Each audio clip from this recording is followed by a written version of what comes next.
You can see here that I have a huge amount of slack in this chain, so we're going to tighten that up. I have a jack on the left-hand side here and a bottle style jack on the right-hand side that barely clears that mid-pipe there. Have the wheel barely off the ground. On the muffler side here, I have a 15/16 socket, and on the left-hand side here, I have a 17 millimeter. On the side of the swing arm, you can see that there's 1, 2, and just a little over 3 on that mark right here. So we're going to use these marks on the left and right-hand side to get everything lined up. I'm using a 12 millimeter wrench, and we're just going to do slight turns here. Go 1,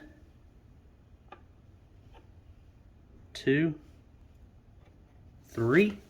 Right here we'll go 1, 2, 3.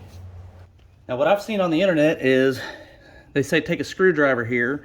We're going to put this down here at the 6 o'clock position. What that's going to do is it's going to tighten the chain up. Then I'm going to tighten down the rear wheel. The manual says to tighten the rear nut to 47 foot-pounds.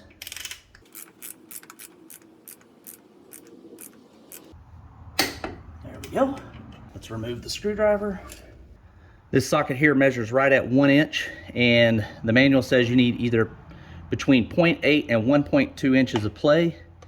So I just kind of put this up here between the front and back sprocket and just kind of move this up and down.